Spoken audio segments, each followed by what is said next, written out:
looks like you lost another one.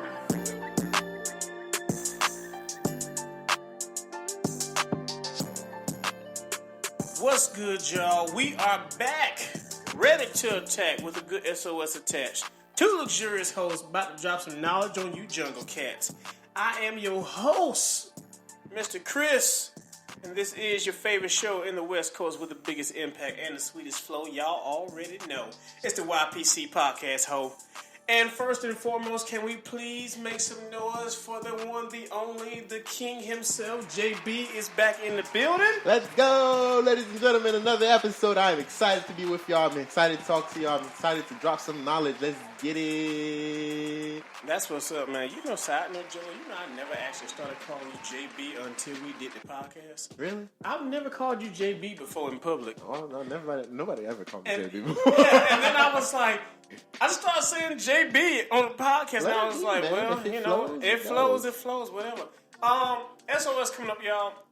Y'all know I told y'all one day I was gonna give y'all Satisfied. And usually I say not today, but this time I tried my actual hardest to give y'all one that I don't believe is a sin. I believe it's to each his own. But some people might feel like it's a sin depending on your age group. It is grown-ups still trick-or-treating. And we bring this up due to Halloween being right around the corner.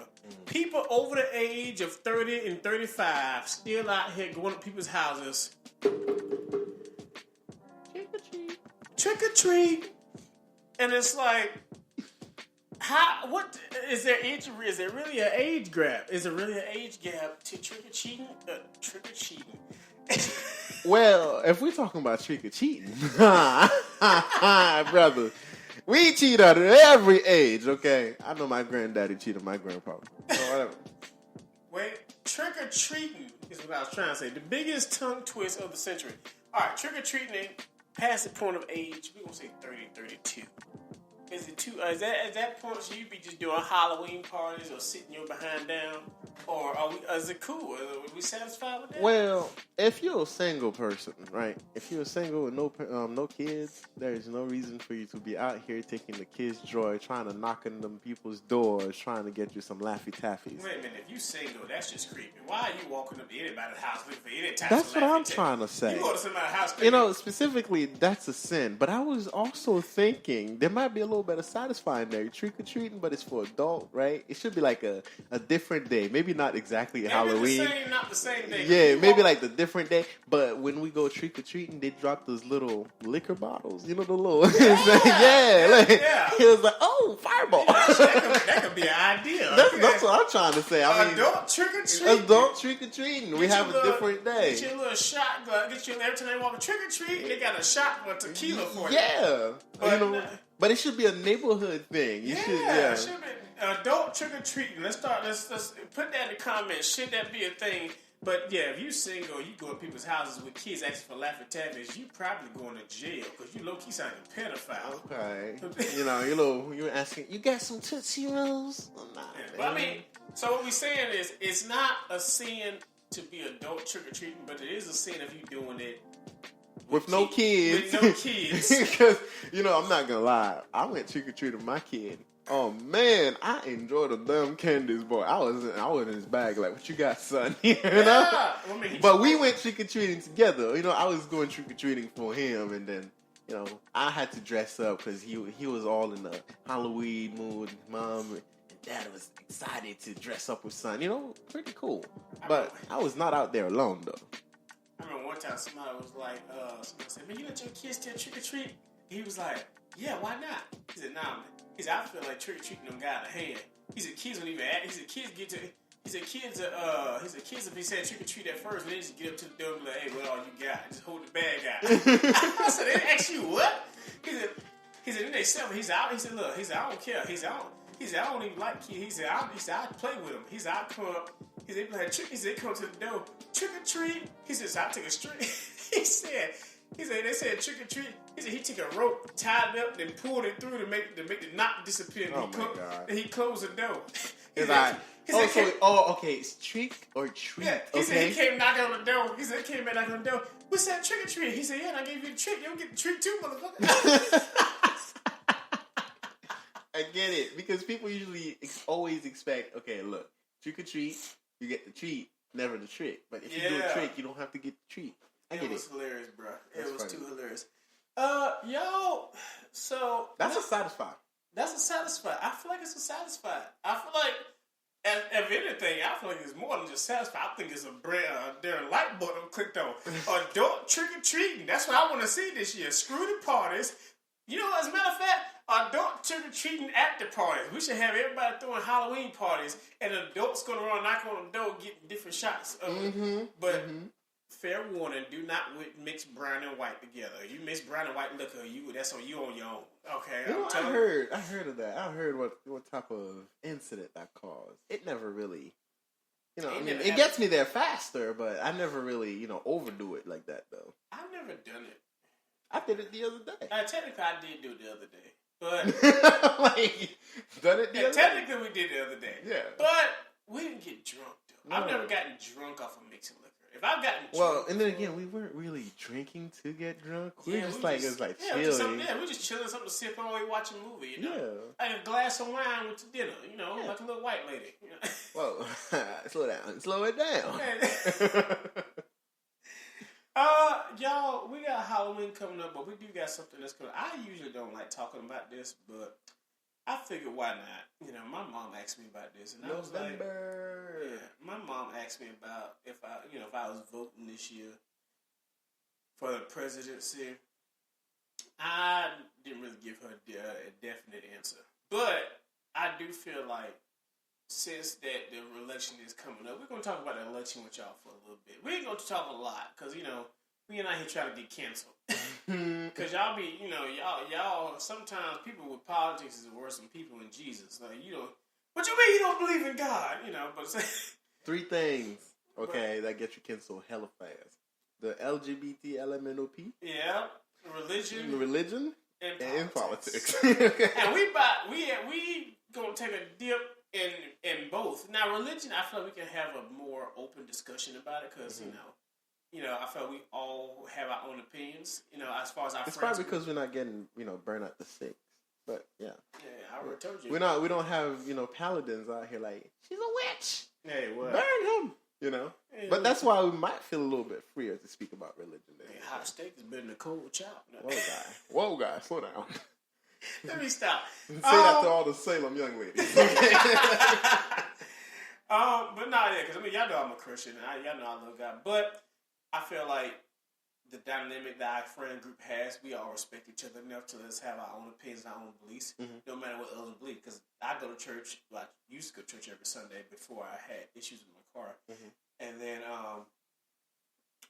and then I go to church I still go to church on Tuesdays. I still chime in on Bible study. I still chime in on service stuff. So, but not everybody in our friend group does the same thing. But we all respect each other for who we are and what we got going on. So I feel like that's the reason why the religious topic would be better. This one is going to be me and Jello because we're not really trying to go too deep into it because we know politics can be a little sensitive. They get a little sensitive. So, but we're going to dip our toe in that politics conversation real quick. So, Jello, before we, when we chime into it, how I want to start this off. So, we're not talking. I know, right? I'm trying to I feel like I'm about to. I feel like You're about to stumble and fall and bust your face and get canceled. I feel like the first person to ever try a skateboard. Do a trick, boom. Now you just in the grass, your arm all cut up, and you moaning down your arm. So, how much do the president actually? How much does the president actually affect the country? Because we do know, obviously, the president's they say, oh, he's the most powerful man in the world. But if we do your research, research I've done, I've come to find that technically he's not the most powerful person in the world. Not being disrespectful, but in a sense of because although he's he is the face and he's the one that signs the bills that create the laws. We did a little bit of research on the fact that he's not actually the one who creates the laws. So, is the president as powerful as we think, or we just going off of assumptions and based on what we was taught in school? So to begin with, I think we should start with what does the president do? Yeah. What does the president do? So some people might know what the president does, and some people don't. Some people would be like, okay, yeah, he's the representative of USA.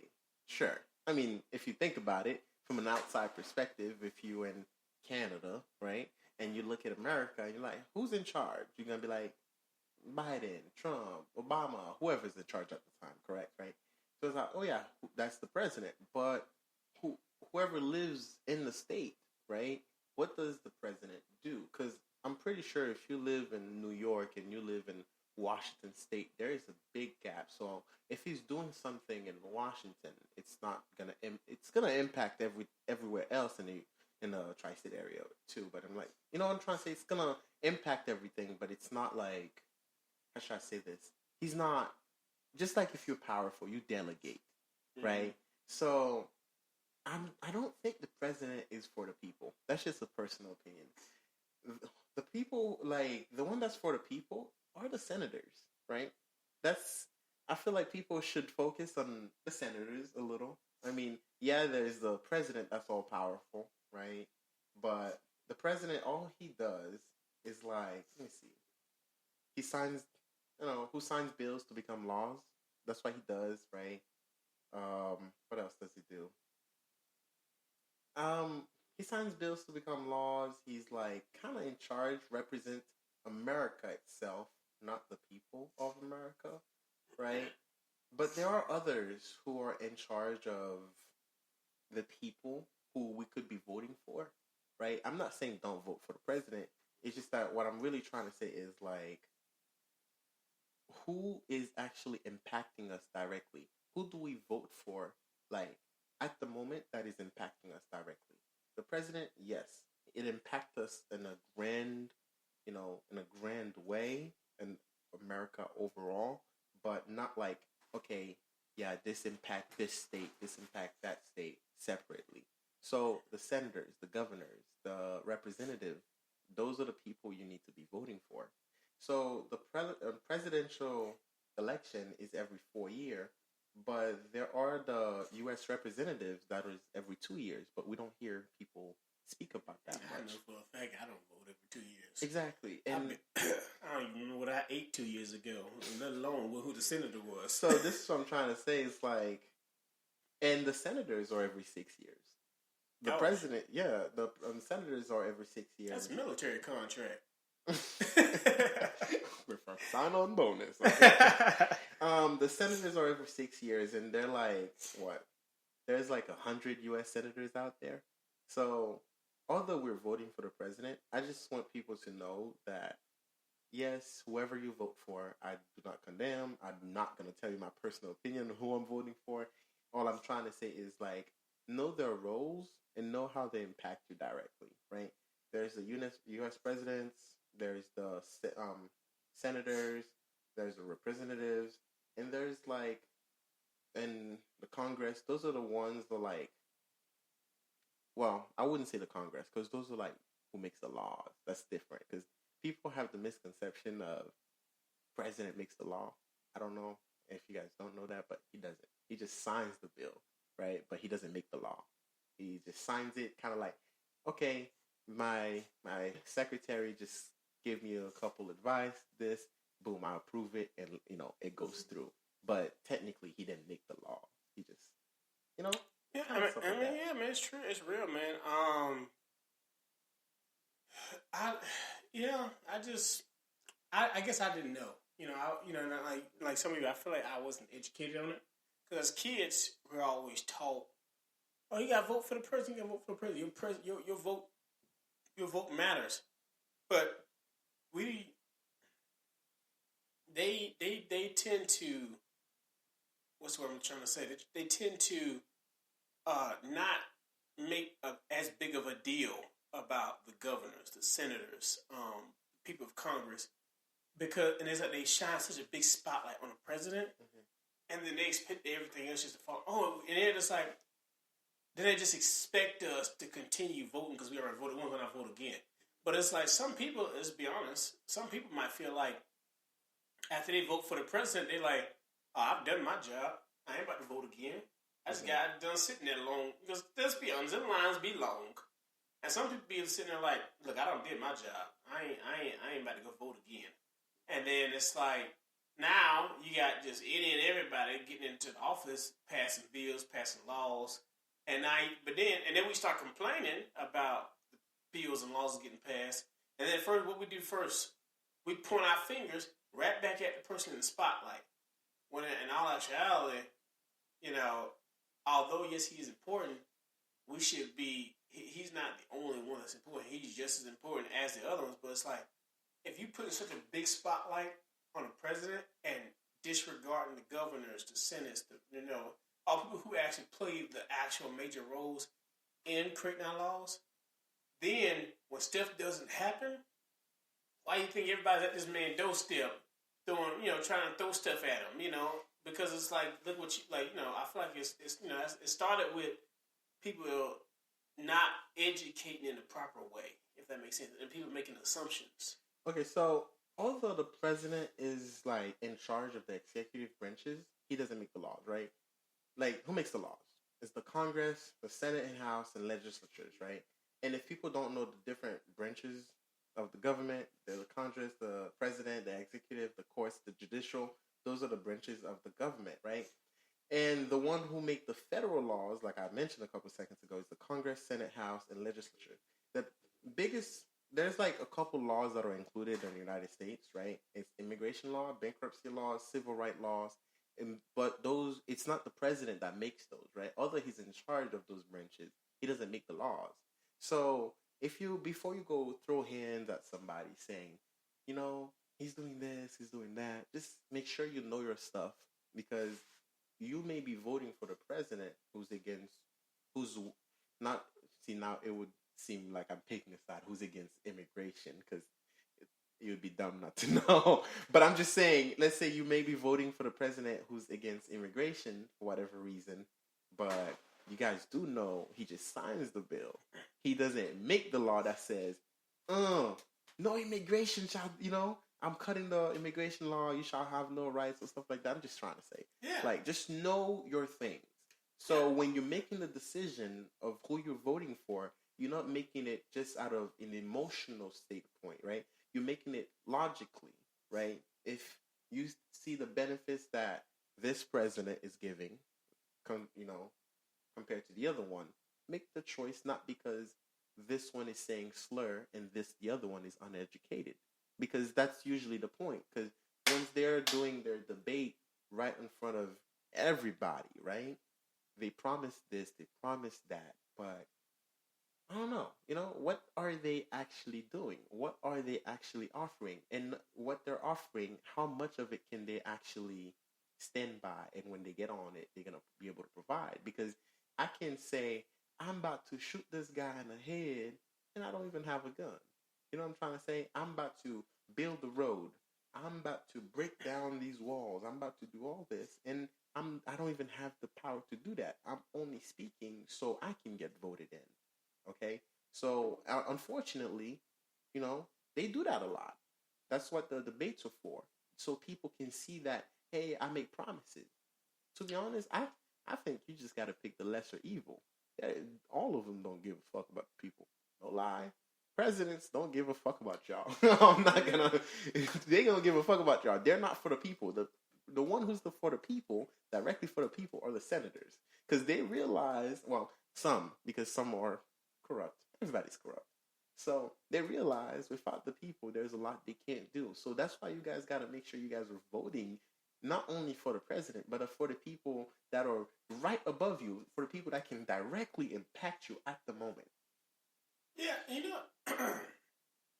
excuse me. And you know what? I was going to think about,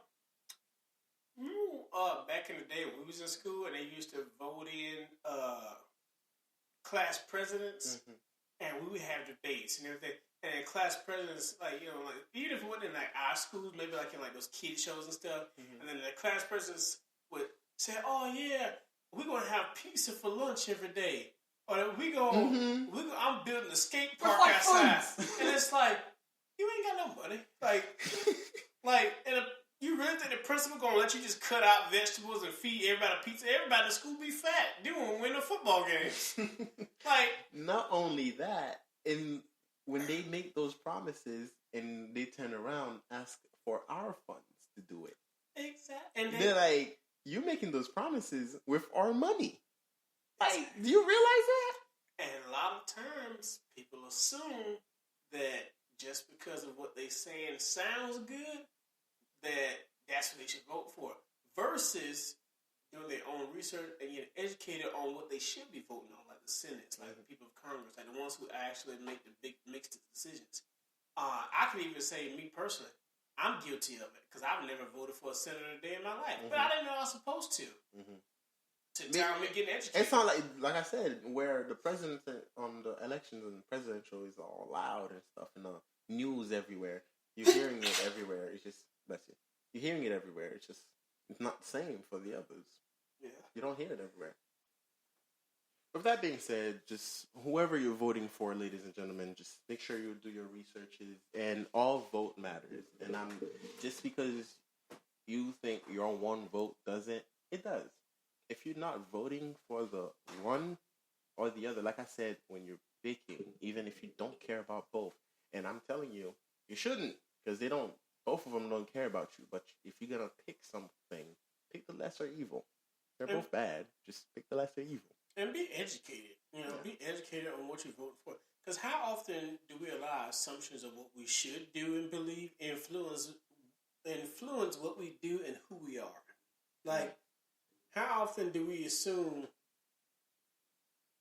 the worst about somebody because of what we taught? Look at how not all, but look at how some people of different race, different color treat other people of different race, different color.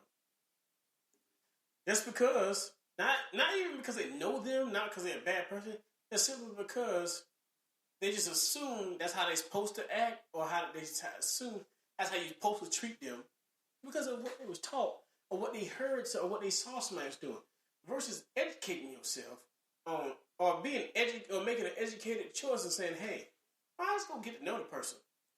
So, you know when people look at people who choose to be Muslim and like they walk around, they be in the stores with the hijabs on, the full cloak and dagger. They think they're about to blow up the shit. And it's like, if you really do your education, it's dumb. Because it's like, if you do your education, that's just part of their religion. They dress like that as part of a religion.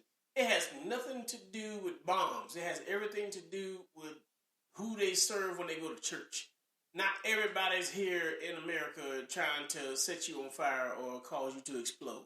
Now, do we have terrorists? Yes. Do we have some people that are Islamic or are from Iran or whatever, all the other countries? And yes, they are trying to do crazy stuff.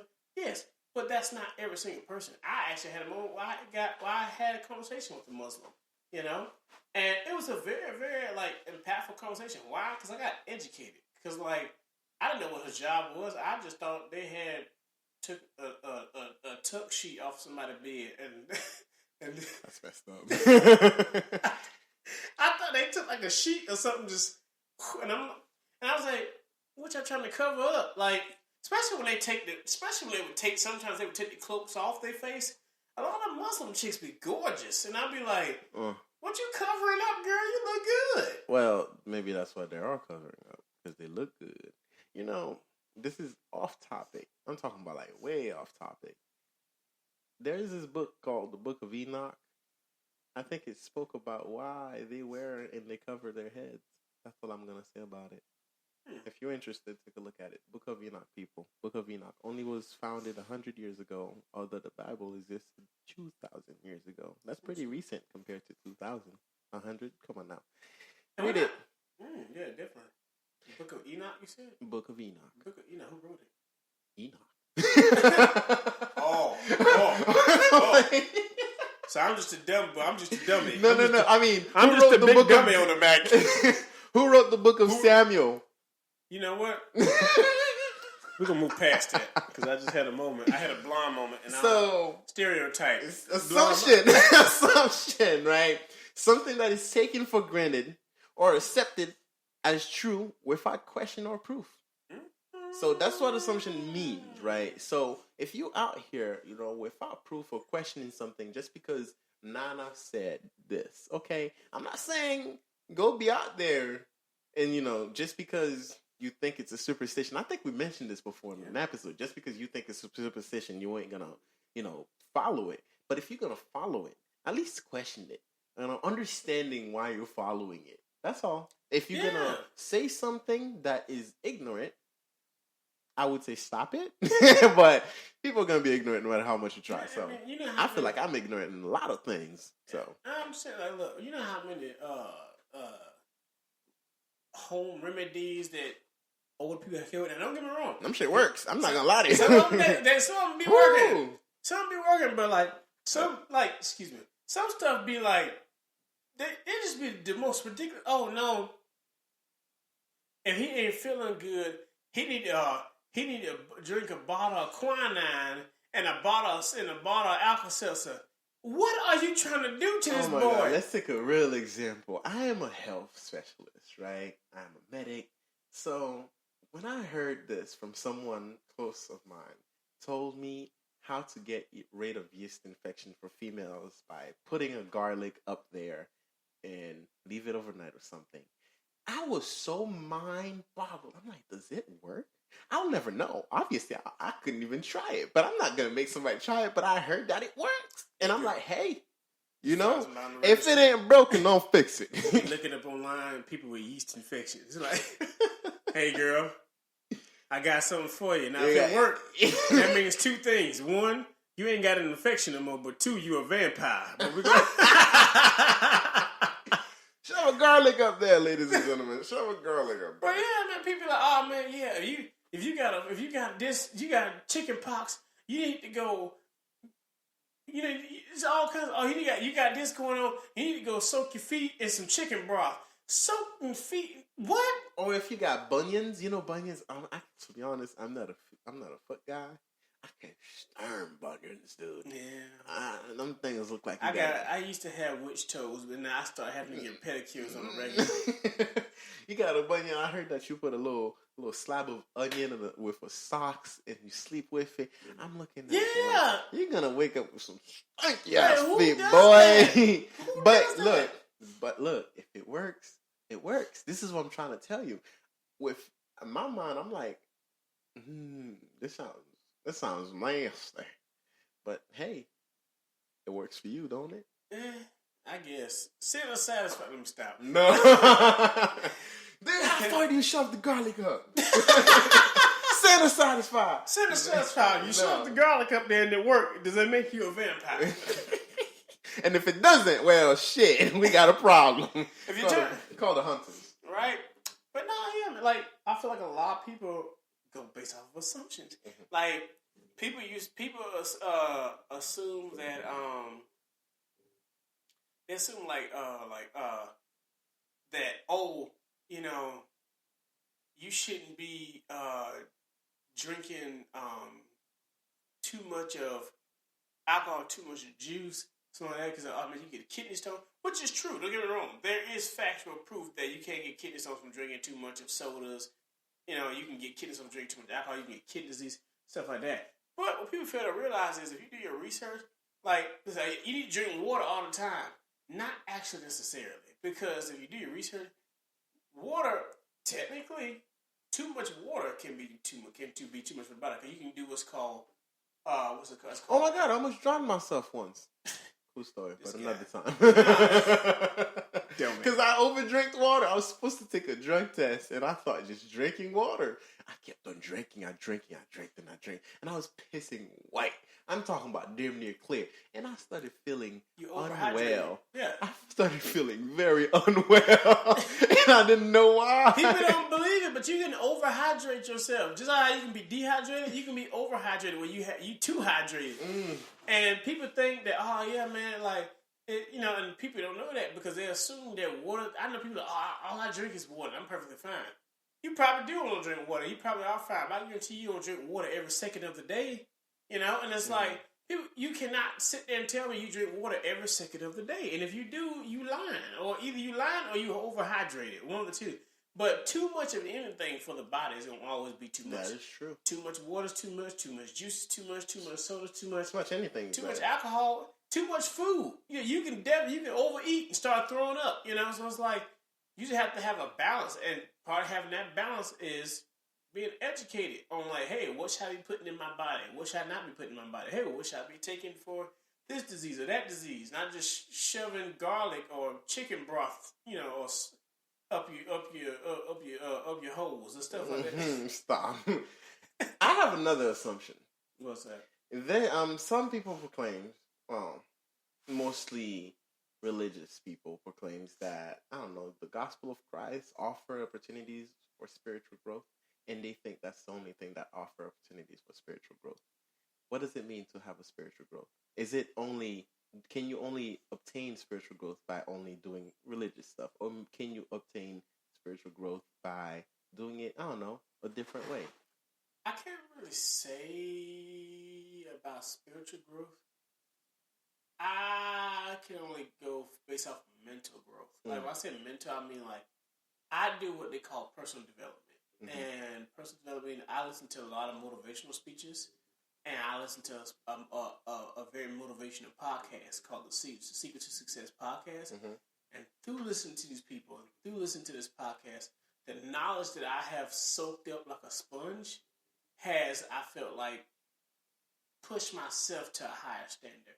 And it has pushed myself to a higher way of thinking. Not saying I'm better than anybody, but just I feel more educated. And I feel like the way I think, the things that I choose to talk about, the things I choose to go for in life, I feel like it's not who I used to be. And I feel like mentally I have grown. And I do feel like I grew spiritually. Now, with that being said, do I know, like, can I honestly say that, because I'm like, technically the podcast I listen to, 90% of the motivation speakers I listen to, one of them specifically I listen to a lot, he is a pastor. So some people can say, oh, you listen to a pastor, so they don't really count. But then again, some people just listen to regular speakers. Some people just go to the mountains, or they do meditation and stuff. And they feel like that in themselves helps them grow spiritually. And is growing spiritually just being a better person? Because that's the case, and everybody grows spiritually at some point. Well, personally, I do think you can have spiritual growth outside of the gospel. There is nothing wrong with having it inside the gospel because it's a guide, right? Literally, they teach you how to do it. They teach you how to pray. They teach you how to open your mind to things. They teach you how to do that. But first of all, understanding spiritual growth doesn't necessarily mean, anything religious, right? It's what is it, right? I feel like it's a journey that involves expanding one's comprehension of, yourself, life, and the borders of your universe, right? So everything comprehending it, right? So it's like, it's not only something you're getting from the Bible. It's like you said, if you exercise mentally, if you try switching your way of thinking, you're growing. Isn't that what it means? Yeah, well, see, for me, as I said, I consider it mental growth. I've always said I have like 5 pillars, or like 5 things that I truly like try. I said I want to elevate, and that's my mental, my physical, my spiritual, my emotional. Oh no, I'm sorry. My mental, my physical, my spiritual, my financial, and then money. Yeah, and then like me as a person, an individual, yeah, yourself. Yeah. So I think personally, I do look at it as my mental growth is me doing the motivational speaking, me listening to podcasts. I do feel when I say spiritual, I look at it as me getting closer to God, But when I say it, that's me genuinely trying to study the Bible, get closer to God, create like an actual relationship with Jesus Christ. But some people could say it in a sense of spiritual growth, and maybe they mean it as how I mean it in mental. Because some people say spiritual growth, and their version of spiritual growth is what I mean when I say mental growth. But when I say spiritual growth, I specifically am directed that to my walk with Christ. Okay. But when I say mental growth, I think that's when it dives more into everybody else's version of spiritual growth, because spiritual growth, in other people's standpoint, So it's what you consider what spiritual growth is. It's not. Yeah. Okay. Because for me, it's directed towards Jesus Christ. Okay. But when I say mental growth, that could be me going on a hike. That could be me listening to motivational speech. That could be going. But doesn't walking with God does that to you? I don't know. What? Going and hike, doing it the same mental growth. So yes, so I believe so. Okay. So it does both. Yeah, I believe so. I just believe that, because I believe that, I personally believe being led by God, God is never would intentionally steer you wrong, and I feel like being led by God and the decisions you make and the things you do in life, I feel like helps lead and guide you in the right path. But I also believe, with this there, I also believe that you yourself have to personally grow as a person. Because how can you sit here and say, how can you choose to listen to God if you can't get past traumas or past hurts, past pain? How can you, it's just like in a relationship. It's like, how can you love somebody if you can't even love yourself? How can you look at how beautiful she is if you can't look at how good looking you are, right? And I feel like as a person, you should find time to go inside yourself and develop yourself, make yourself better, and look at yourself in a different light. Because I feel like in order to grow in God, you do have to grow inside yourself too. And God can't help you grow if you still holding on to all this baggage. So I feel like there has to be a two-part. I feel like, yes, as a Christian, yes, I do have to go to God. Yes, I do have to pray. Yes, I do have to ask God to help me through things. But if, what they always say, you can't help nobody who don't want to help themselves. Okay. And I feel like, yes, God has an open hand. And if he wanted to, he could just snap his fingers and be like, oh, yeah, now you healed. But it's supposed to be a relationship thing. So I feel like, yes, God can help me through it, but I also got to want to help. It's just like people who go to, rehabs.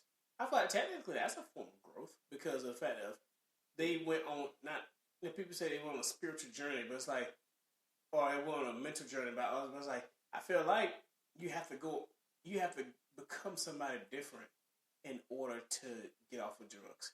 Okay. Because I feel like that's, you have to become somebody different to be addicted to drugs. Because, yes, the drugs, I feel like the addiction is the cause and effect of something that happened to you prior to that.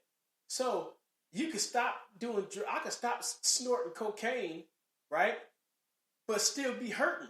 Which is why I keep going back to the cocaine. Because the cocaine gets rid of the hurt temporarily. But I have to go on a journey, spiritual, mental, whatever you want to call it, to become somebody different, to heal from things.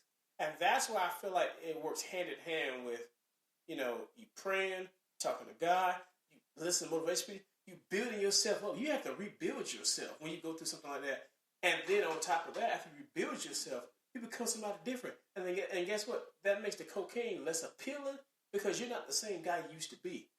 But you're never going to get there if you I'm just trying to put drugs in. That's usually when people relapse. Because they're just putting drugs in. They're not working on the trauma that started the drugs. Well, okay. Like I said, the reason I mentioned it is because of the assumption, right? Where, I feel like it was an assumption that you can only gain spiritual growth by following one direction.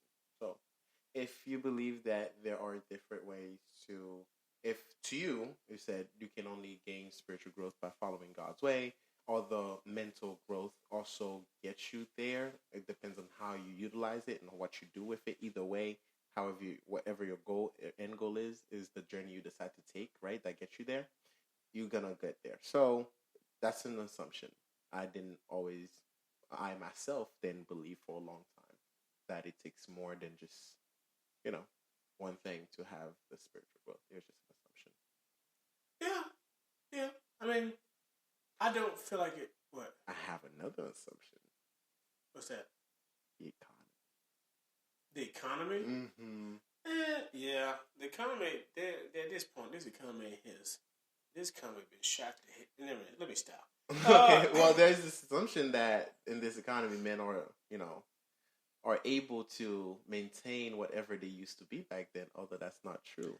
Men Man, are ill-equipped. yeah, nowadays men are ill-equipped to be A sole provider sole providers. of a Like home. a lot of women, if you're a woman out there and you're looking for a man that's gonna be able to give you everything you want and take care of your kids and pay all the bills and take care of all the cars and this and that and still have money to give you for your nails and still have money for you and your girls to take a trip, you are living in fantasy world. It's called being the Lulu. It's called being, you are riding on a delusional train headed to a delusional island where delusional people die delusional.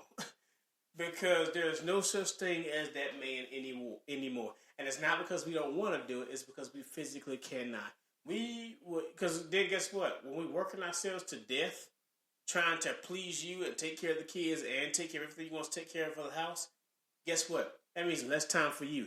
And then you're going to flip the script and say, oh, you don't make time for me. And then when we start making time for you, then it's going to flip again to, oh, we need this taken care of. You ain't a real man, blah, blah, blah, blah, blah, blah.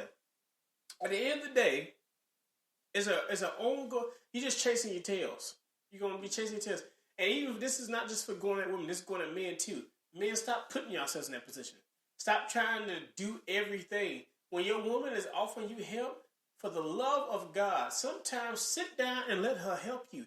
It does not make you less of a man to need help. Because guess what? In the world we live in today, you need help anyways. It don't make you less of a man because your mom's bringing in, your wife's bringing in more money than you, or whatever it could be. It's not about who brings in more money. It's not a competition. It's a team effort. It's teamwork. Y'all have to work together to create a household that y'all both can enjoy.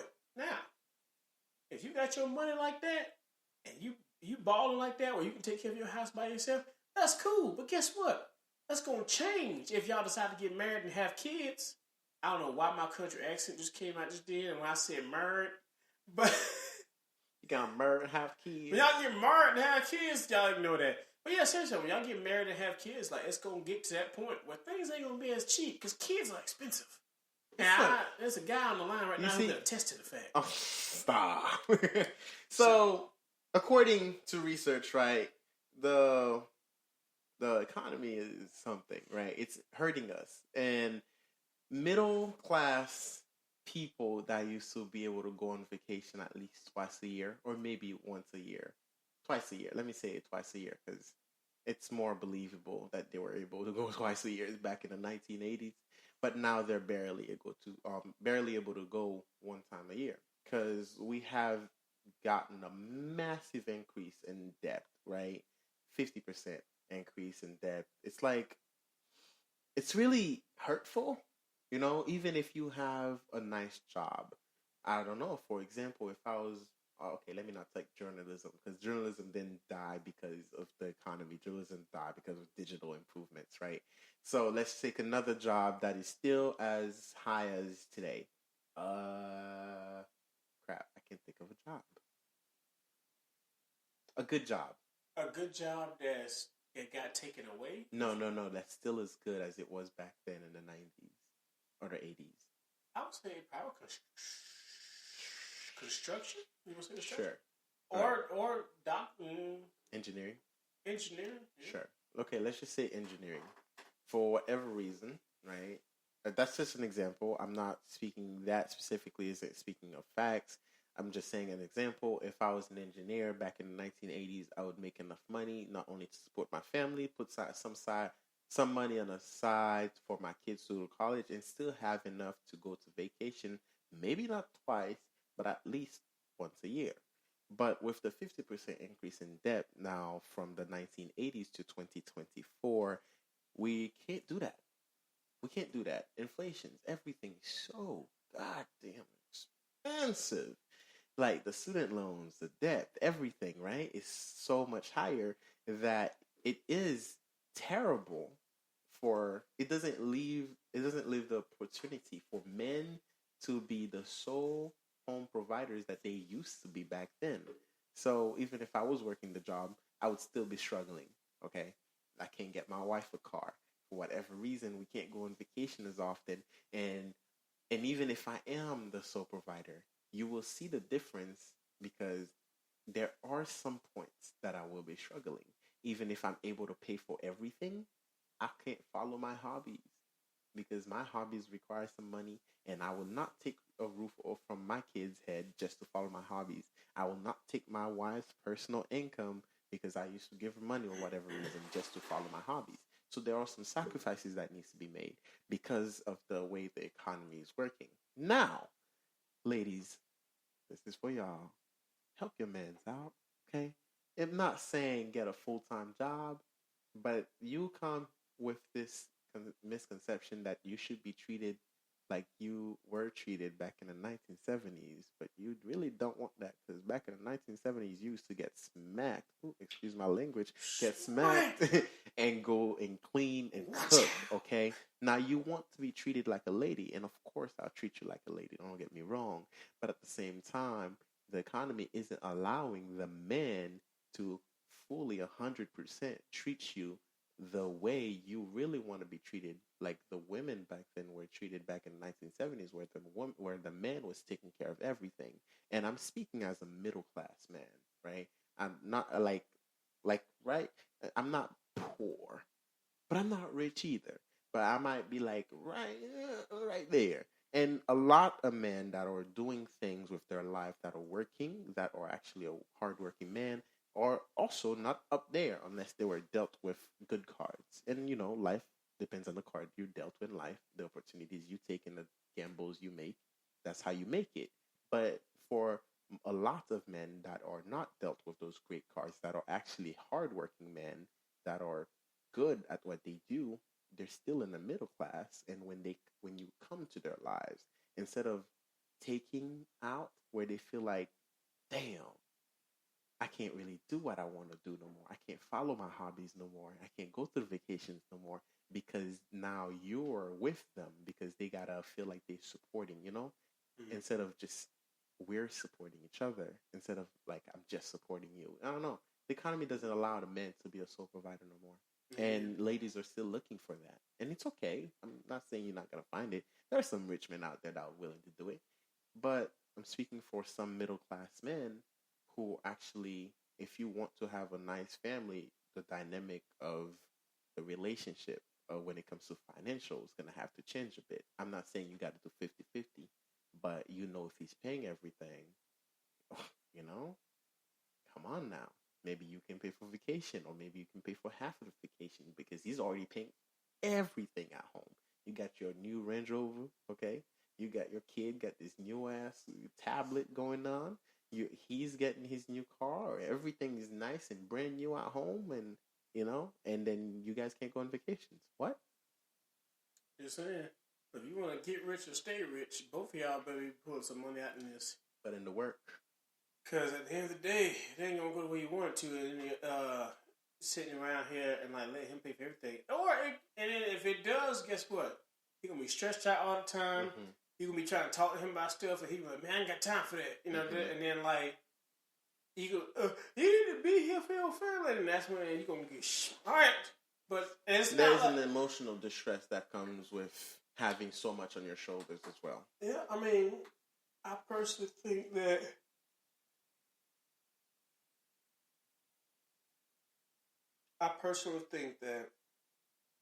it becomes issues on a high scale. One person's bringing in money, the other person's at home. Especially when you got kids. I'm not saying this from just a personal opinion, but I'm also saying this from experience. My parents started off, my mom was working, my dad was working. Life was good. Granted, our parents wasn't there all the time, but life was good.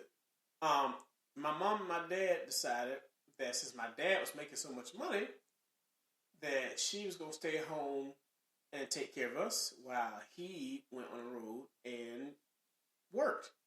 So he'd be gone all the time while mom was at the house trying to take care of us. Now, was it a good plan or was it not? Was it a good plan or was it not? I can't really say yes or no. It's their own personal choice. They got to live with it. Mm-hmm. I personally have to say I would not have agreed with that decision because I get it at the time. None of us were old enough to take care of each other because my brother was only 3 years older than me, and then I was 4 years older than my brother, my youngest brother. So we was all not too separate in age. So I get why they did it. At the same time, it's like I felt like we struggled more, and I'm not just financially. I'm talking mentally, physically too. My mom and dad was always having arguments because my dad was the only breadwinner, and then here she's trying to ask money to take care of stuff, and then he's out there splurging money on certain stuff, and then it's causing arguments. Or here it is, my mom wants to do some stuff, and now she has to ask my dad for permission. And then, like, when, she downstairs, she probably didn't want to. She probably want to make her do her own thing, There was times when, there was a time when my dad got laid off. And guess what? When he got laid off... Everybody got hurt. And it's because that was the only... And then even when he got another job, job wasn't paying as much. So, guess what happened? We still struggled. There was days we didn't even eat, because of the fact of those decisions.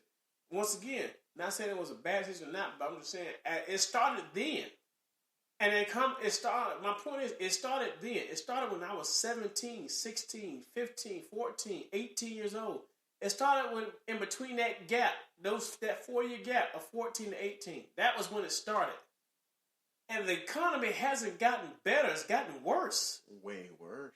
And you sitting here still thinking that that this man can go out here and just make money for all of y'all and still have money for you to go get a pedicure and a manicure? It's not going to happen. And I personally believe if a man is... Well, I'm not a woman, so I don't know how they feel. I cannot speak on their behalf. But if a man is providing everything for the home and you're not working and you're not providing, you don't have certain stuff, I don't know. It kind of gives you a lack of freedom. I don't know. Yeah. I'm not saying you got to ask for permission, but at the end of the day, if he ain't giving you money, you're going to be tight when he's, I'm trying to let me tell you something. Steve Harvey said it best, y'all. If you don't know this, you go look it up. It's a video on YouTube. I forgot what video he said it on, but look it up. He said he talked to a guy, financial guru. He said when you are in a marriage or whatever case it be, if you one of the kinds of people who don't want to get married, y'all decide to just be boyfriend, girlfriend your whole life, whatever. But marriage, couple, partners, whatever. He said this is how you should set your finances up. Y'all should have one joint account that y'all both put money into to take care of the bills of the house. Then y'all should have a savings account that y'all both put money into for rainy day. And then you should have your own account and she should have her own account. Your money, you do what you want to do. And that way, it's like y'all bring y'all money together, but y'all are giving each other,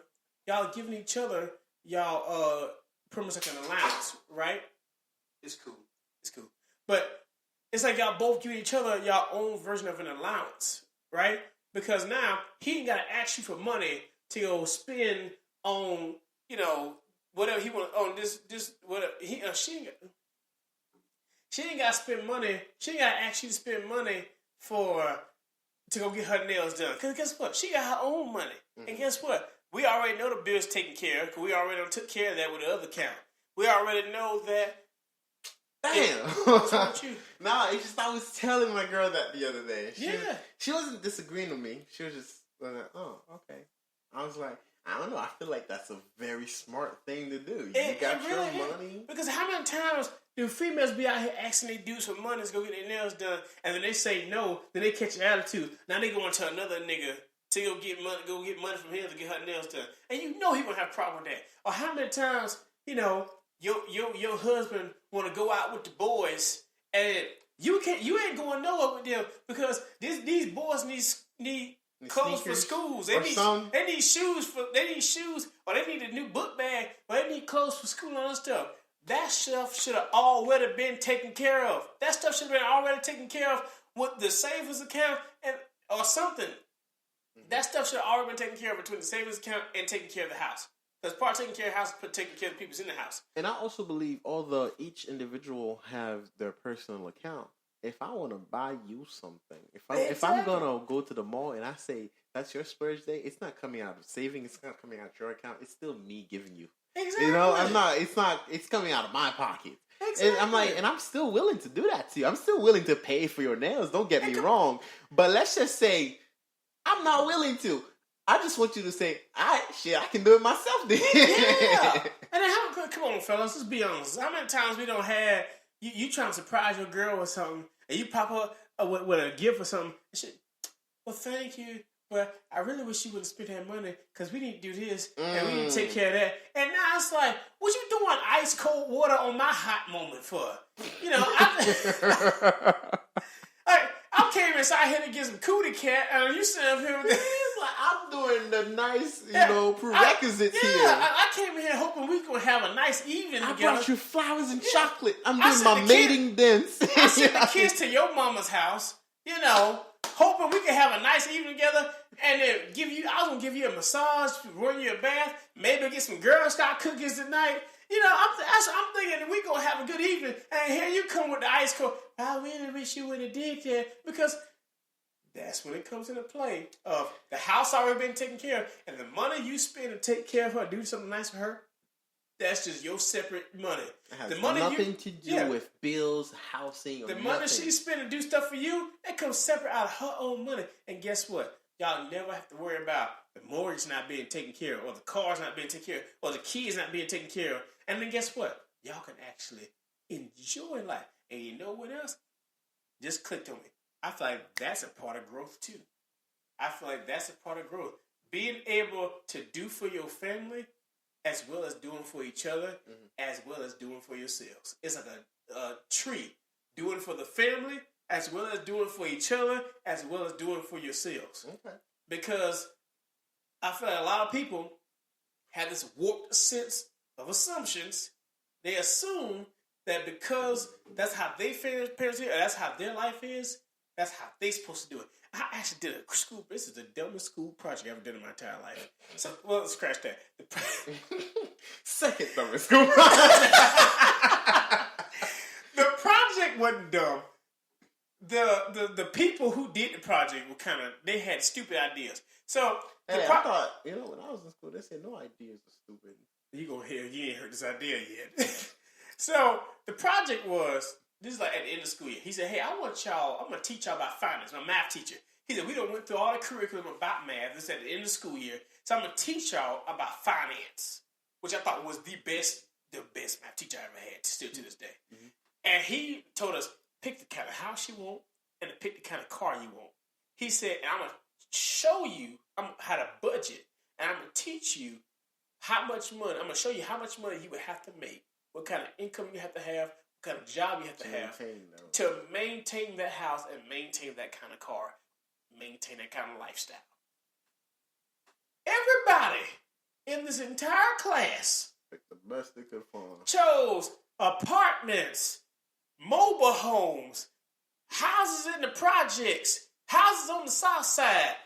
I kid you not, Jello, I was the only person that chose a mansion and a Ferrari. And they laughed and picked at me. It's like, really? You ain't gonna never be able to get that. And it's like, and then like, at first, as a kid, you feel that way. My teacher was like, no, don't change what you answered. You said you want a mansion and a Ferrari. Let me teach you what kind of income you're going to have to own a Ferrari and a mansion. Mm-hmm. But my point is, these kids were going based off of what they seen. They assume that they can only get an apartment, or they assume they can only ever get a house in the projects.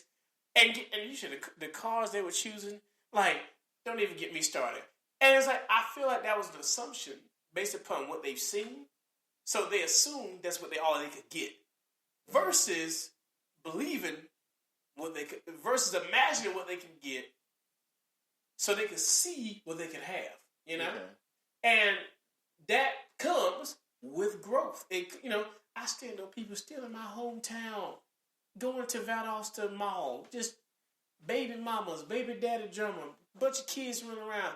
You know why?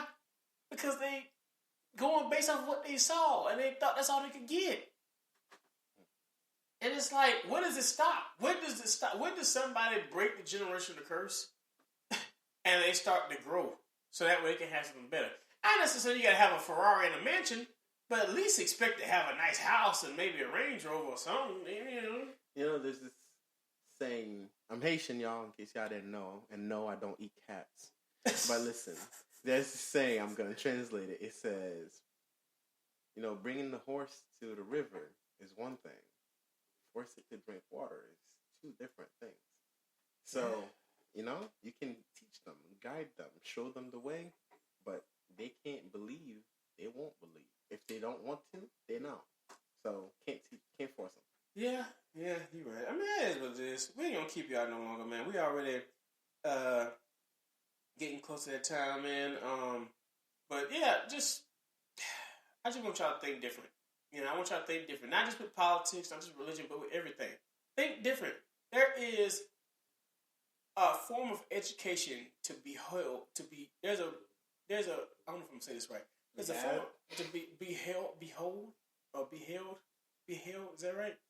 There's a form of education behind every circumstance or behind every situation. I thought there's a form of education somewhere. You know, I feel like it takes. There's a form of education to be studied behind every assumption. Yes. Something, but it's like I just want y'all to every choice you're about to make, there is some form of research you can do on it. Even if it's just a choice to give up alcohol. Don't take anything for granted or accept it without, you know, questioning it first. Yeah. Or just, you know, making logical decisions. Yes. Just making logical decisions. If you're going to make a decision, think of pros and cons. Look for proof and question it. That is all. To stop making assumptions. That's all they are. Exactly, man. That's just how it is. Real quick, y'all, let's make some notes from my boy JB in the building one time. Appreciate the knowledge, man. You actually taught me some stuff today that I didn't know. So, when you asked me about the spiritual growth and mental growth, I was like, is it the same thing? I really don't know. But I would like to think I think of it as different, but I mean, it could be the same thing to some people. I don't know. But definitely always appreciate being on here, man. Dropping knowledge, dropping gems on us. Of course. I always want to give a shout out to my church. You know, I love my church, Reconciliation International Ministries. They had a phenomenal service yesterday. If you guys can't get to the service, you're always welcome to get onto the service, like online. It's on Facebook and YouTube. They also represented sickle cell, too. They represented sickle cell, and they had everybody wearing burgundy or like red. I get red or burgundy, whichever one. But everybody's wearing burgundy, everybody's wearing red to represent sickle cell. So shout out to all the sickle cell victims. I know I got a friend back home who's a sickle cell victim. And she not a victim. I say victim like a girl. I said victim like she done died, but she done been attacked. Remember that Kevin Hart when there's like, who killed my auntie? Cancer killer. Tell Cancer, I'm gonna see him tonight. My spider. We're gonna put his muffle cap back blue tonight, nigga. Cancer. It was Cancer. Cancer did it. When you tell Cancer he's gonna die tonight. Yeah, tell Sickle Cell I'm coming for. Sickle Cell is gonna die tonight. Shout out to my people, y'all. We love you. It's yeah, like man. We're laughing about it. We love y'all. Yeah, but shout out, and like, hey, man, shout out to whoever who chooses to, I guess, vote or whatever. You know, with the election coming up, you know, because you know some people feel like it's a big deal. If that's you, I wish you best of luck. Pray that you make the best choice possible. But yeah, man. We appreciate we love y'all. Yeah, know we all to give a shout out to our main one, you know, our main podcast platforms. We got Spotify, Apple Podcasts, Google Podcasts, and one of our number one people who makes us the number one show on the West Coast with the biggest impact and the sweetest flow. That is none other than iHeartRadio. iHeartRadio. We love you. We appreciate you, and we hope that you stick with us for a long time to come. That's it, ladies and gentlemen. Jello, you got anything else for people? Go out there and be great, ladies and gentlemen. Man, go out there and be great. Till next time, have an educated week with the educated choices and clean up your kitchen. Because you probably got roaches. We out of here.